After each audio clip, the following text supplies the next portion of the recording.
When I was 10 years old, I lived in a relatively small town in Texas, in a small house with my mom.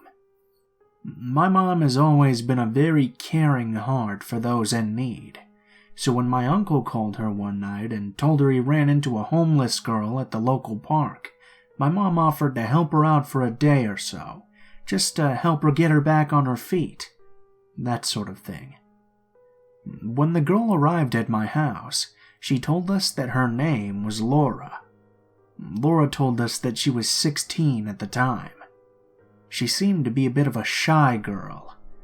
When my mother asked what she was doing out on the streets, Laura told us she had been kicked out of her home by her mom because her mother had accused her of sleeping with her boyfriend. Laura told us the allegation wasn't true. She told us her mother's boyfriend was the one who came on to her. My mom gave Laura a place to sleep in the guest bedroom that night. The next day, after breakfast, Laura asked to use my mom's house phone to call her mom to see if she could get some of her things from her mother's house. Laura's mom never answered the phone, and we all felt a bit bad for her. As a 10-year-old girl, I couldn't imagine what she must have been going through. Later that day, I remember watching TV in the living room and just minding my own business, but I could feel someone staring at me, so I turned my head to where I felt the gaze. Laura was sending me a glare so cold that if looks could kill, I would have dropped dead right there. I was confused and more than a little startled. I turned my head away from her quickly and went back to watching TV, but I could still feel Laura's cold gaze. I couldn't understand what I had done to her to cause her to look at me with such hate. The next day, it happened once more. I was in the kitchen getting a glass of water when I could feel someone looking at me. I turned my head to the side and saw Laura's head peering around the corner right at me. Her eyes were dark and laced with hatred. It frightened me, and I felt so confused. Why was she looking at me like this? I didn't want to cause any trouble, so I didn't bring up Laura's death stares to my mother at all. Later that night, my uncle had joined us for dinner. He had stopped by to see how everything was with Laura, and if we had any luck finding her a place to live with one of her family members. After dinner, I was washing my plate in the sink when I heard a loud growling sound coming from the dining room. I turned my head to see Laura shaking and growling like some sort of wild animal. My mom and uncle both looked disturbed and worried. Laura threw herself onto the floor and began thrashing around and screaming as if she was possessed. I was absolutely terrified. It was a scary thing to witness. I grew up very religious. My mom and uncle began praying out loud for Laura while I ran right to my room and closed the door. This all went on for about 2 hours, but it felt like an eternity of horror. I could hear Laura screaming like a madwoman and growling like some sort of deranged beast. I don't think any of us knew exactly what was going on. After my mom and uncle had prayed for Laura for what felt like forever, Laura told us she was free from an evil demon that had taken over her. None of us were sure what had caused her behavior, and none of us were sure what had even happened. I peeked my head slowly out of my room to see Laura smiling happily while she curled on the couch with a blanket. Her eyes opened wide, and she shot a cold glare at me. I immediately closed the bedroom door in fear. I placed a chair in front of my door and went to sleep. I woke up the next morning to my mom waking me up.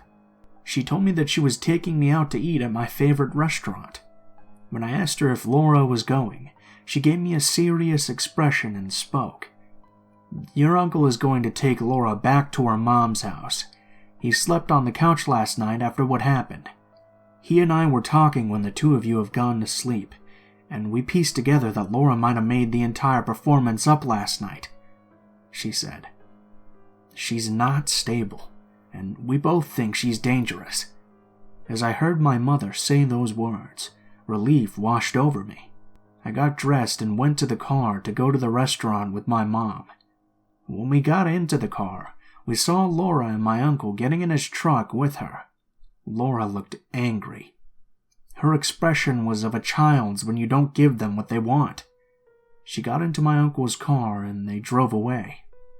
I'm 22 now, and I've never forgotten about this horrific incident that happened in my life years ago. After that day, I never saw Laura or heard anything else about her ever again. To be honest, I was a bit too scared to ask.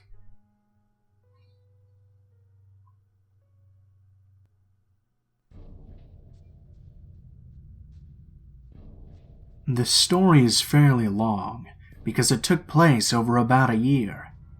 I'm a nanny and have been with my current family for about 2 years when the oldest started preschool a couple of days a week. I'd drop him off at around 9 and pick him up at 12:30, bringing his baby brother along with us. Now this school was very hoity-toity, and most of the families who sent their children were very wealthy. Everyone entering the building had to wear badges with our names printed out. Every entrance had a security guard and a metal detector. They employed about 10 security guards around the building that patrolled the place from open until closing time. I became very familiar with several of them because I'd passed them at their posts on the way in and out. Most were cops making a few extra $100 on their days off. Well, during the fall of 2017, the older boy moved to a new class on the other side of the school. This entrance was never as populated, so it was just a couple of people going in and out of this door during the day. The security guard was from a private company. He was always extremely polite and friendly. One of the nicer security guards, without a doubt. He was probably in his late 20s, and I thought he looked a bit like a young Santa Claus. Round with a jolly face and permanently red nose and cheeks, framed with a thick brown beard. Thin framed glasses and curly brown hair that went to about his shoulders. I eventually learned that his name was Nick, which only solidified my comparison. Months passed and we'd see each other 2 or 3 days a week. The boys loved to wave to him, and he'd always ask how our day was and we'd have a bit of a chat. In January of 2018, I came down with the flu and missed about 2 weeks of work. When I returned, I continued our regular schedule of school drop-offs and pickups. I was walking past Nick and waved when he stopped me and said he noticed I'd been gone for 2 weeks and he hoped I was feeling better. I smiled and thanked him and said it was the sickest I had ever been, but I was glad to be back. I found it a bit odd that he noticed and knew that I was sick. I assumed my employers had told him when they did the drop-offs and pickups while I was gone. I didn't think much of it and continued on, but when I went to leave he stopped me again. He told me he didn't know that I wasn't the boy's mother. I laughed and basically said people confuse me for their mom because I'm with them all the time and we kind of look a bit similar. He laughed too and then said, "I was wondering. I never saw you with a husband, and you don't have a ring on your finger, so I thought you were just a single mom." I laughed nervously to this and didn't know what to say. I wanted to kick myself once I got back into the car. I was caught off guard, and I'm generally a bit awkward, so I tend not to respond the best when put on the spot. I guess I didn't realize he paid that much attention to me. I was a bit uneasy, but found it to be relatively harmless. The next drop-off day, I said hello, and he responded by calling me by my name, which he never had done before.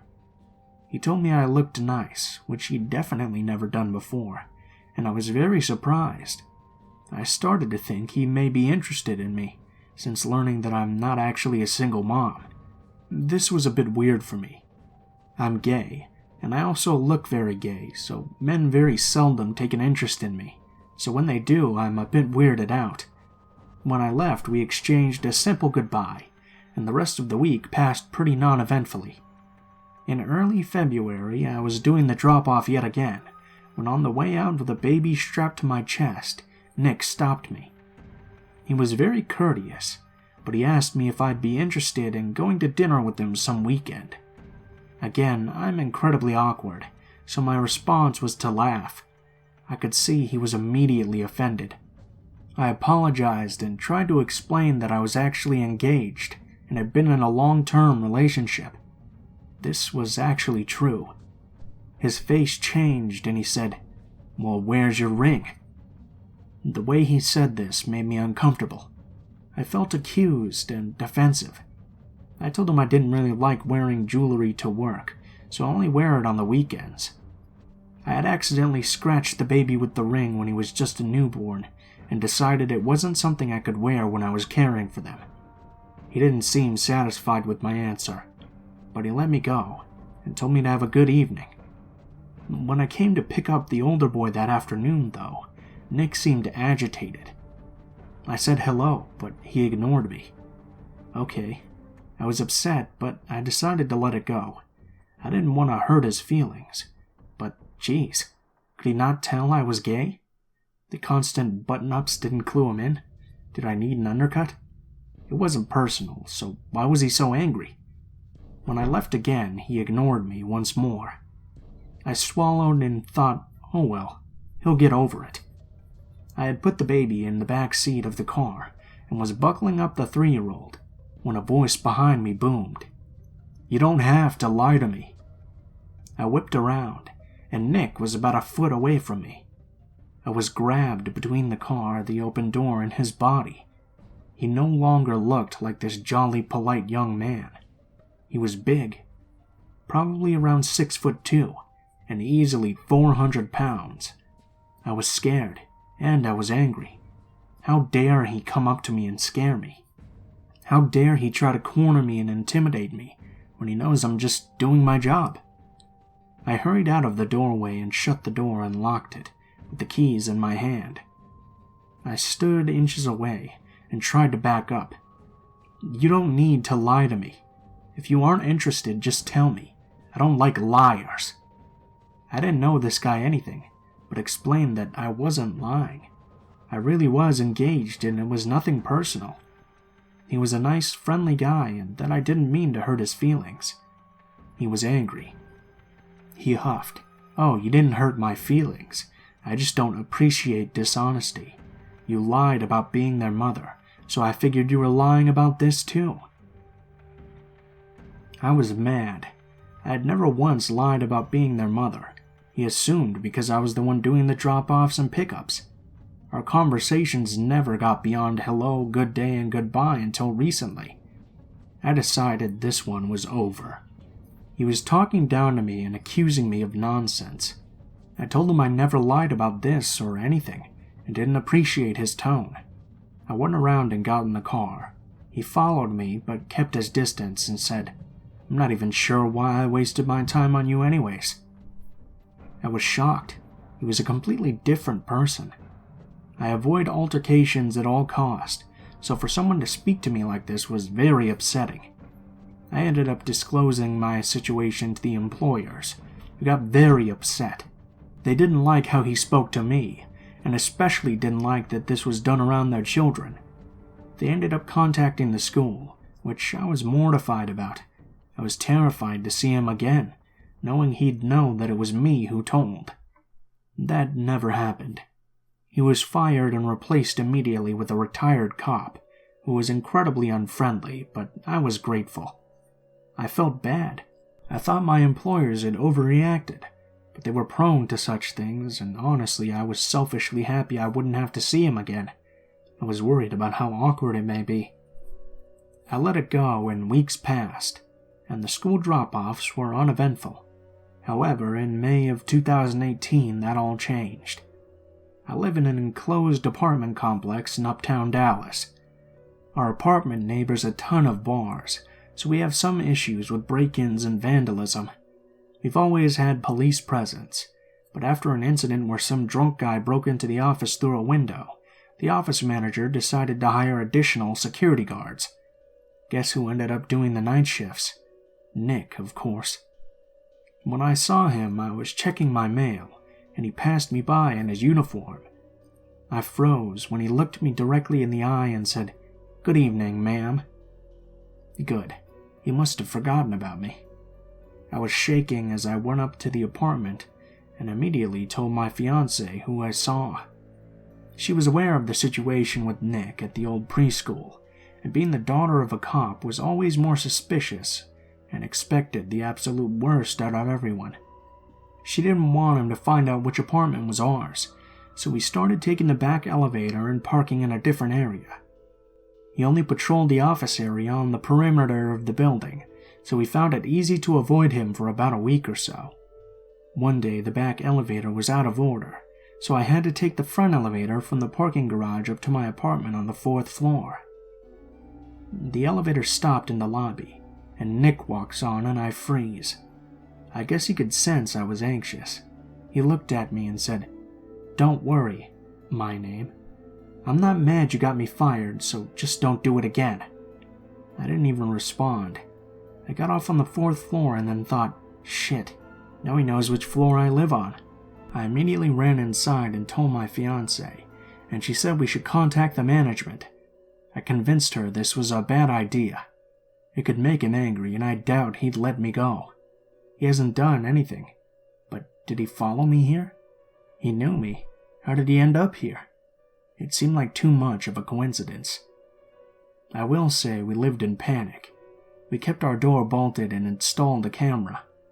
I'm not sure how many of you are aware of that story of Jennifer Murray. She was a young lawyer living alone in an apartment similar to mine in Houston. She was stalked and attacked by her apartment security guard. He had access to her apartment. She survived but went through a horrible ordeal, and we were both terrified this could happen to us. Every noise terrified us. We'd get up to make sure the door was bolted several times before we could go to bed. That summer we were convinced he'd try something. Maybe just our overactive, worried minds. We ended up avoiding him for the most part. We saw him occasionally, but he didn't seem very interested, and though we were always weary, we figured he'd gotten over it and let our guards down. He never did bother me again. He never said much of anything to me when I did see him. I decided that maybe he was having a really hard time last fall, and he was actually a nice guy who didn't have the best social skills. Fall of 2018 rolls around, and I'm busy with work, and my fiancée is out of town often on business meetings. One weekend I'm home alone, and it's 3:30 p.m. I'm walking down to the office to get a package. Suddenly, there are about 3 police squad cars, and police all over the lobby and going up the stairs. I'm wondering what happened, but like I said, we live next to bars and we've had incidents with drunk assholes, so I figure someone had an altercation or something got stolen. I tried to get closer to eavesdrop, but I couldn't hear much. I go about my day, and then receive an email from my apartment complex saying they have a community-wide meeting scheduled to discuss the incident and go over resident safety concerns. I'm wondering just what the hell happened, so of course I go to the meeting. And guess what? A young single girl living in an apartment by herself showed up mid-afternoon to find Nick inside her apartment. She came in and her drawers were in disarray. He was hiding inside her closet and came up with an excuse when she found him. The security guards do not have keys to any apartment and aren't supposed to be in the resident halls. Later we all found out he has been stalking this girl and stole the keys from maintenance and had copies made. This has been going on for at least a month, if not longer. They found several of his belongings in his vehicle, and he was obviously fired and discharged. I didn't follow exactly what happened to him, but we assume he did some time. It was terrifying, and of course our apartment complex got the pants sued out of them. I was glad his attention shifted, but I wonder what could have happened to this girl. This wasn't the last time I saw or heard of him. A few weeks ago, over a year since I'd last seen him, I went into this big fancy mall in my city, and guess who was working security? My first thought was, you've got to be kidding me. My second thought was, how on earth does this guy keep getting security jobs? Who was dropping the ball here? I saw him and turned around, and walked right out that door. Thankfully, I'm moving out of state next month.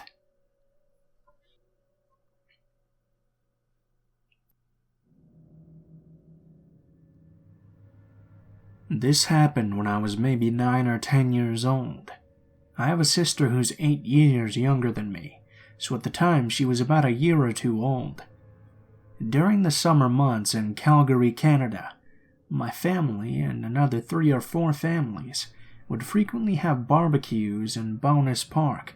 For those of you unfamiliar, it's a very large public park in Calgary that has a plethora of picnic areas, playgrounds, and fountain areas for kids to play in.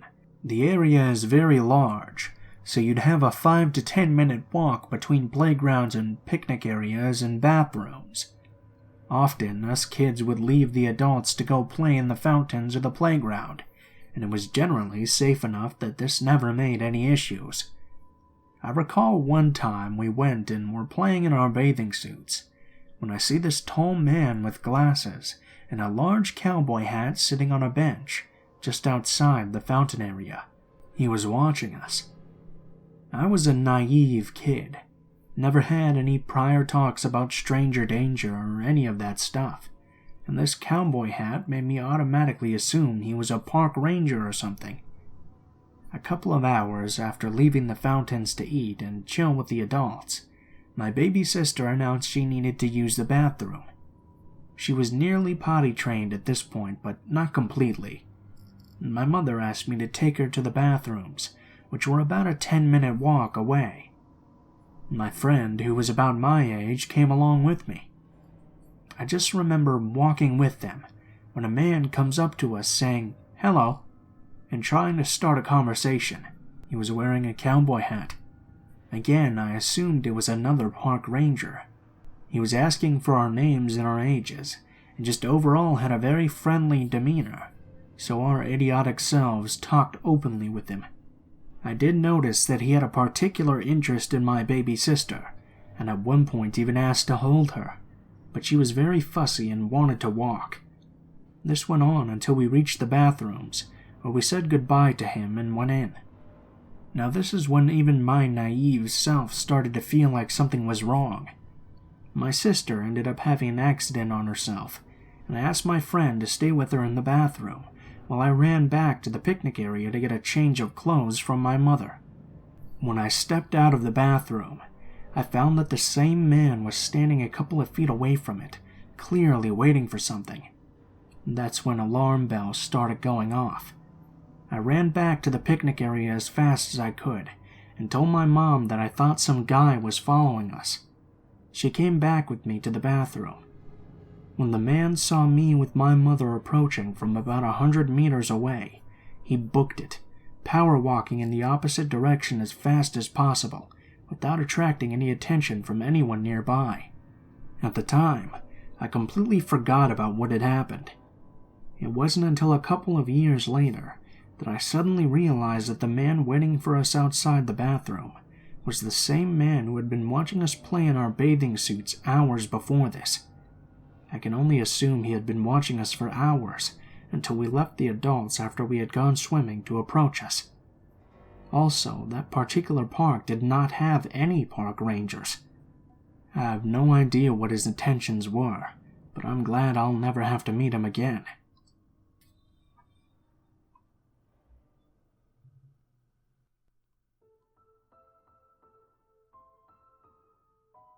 What is up, guys? Blue Spooky here, as always. Thank you guys so much for watching, especially if you made it this far to the end of the video. As always, be sure to let me know what you guys think, and please feel free to like, comment, or subscribe if you feel so inclined. I know some people have also had some problems about videos not appearing in their sub box, so please make sure to hit that little bell if you guys want to always be notified of when my next video comes out. As always, links to all of my social media will be in the description of the video below. You can find links to my Twitter, Gmail, Twitch, and Facebook accounts. So if you guys ever want to talk to me, just go ahead and shoot me a message on any of those, and I'll try to respond to your message as soon as possible. I'm also going to start trying to stream on Twitch a little bit more, so if you guys have notifications on there, you'll be notified right away when I go live. I might also try to do some on YouTube, but I haven't decided yet. I'm still kind of trying to decide what kind of streams I want to do. Anyways, if you guys have a story you would like to send in, or if you have a story you would like to suggest that I read, go ahead and send me a message on any of those links in the description below. If you do decide to send in a story, please be sure to include the title, how you would like to be credited, and any genres that the story might have, if it does have one. If you guys are curious about the music used in this video, go ahead and take a look in the description below as well. I always put all of the music in the order in which it appears in the video, and I also have links to the artists as well. Last but not least, I also have a Patreon if you guys feel like you want to contribute to the channel a little bit, but of course, as always, it is never required and you will never have to pay for watching any of my videos, so that's just something you do if you feel like it. Thank you guys so much for watching, and please be sure to leave your feedback in the comments below. I hope you guys enjoyed the video, and I hope you guys have a great day. Thank you very much.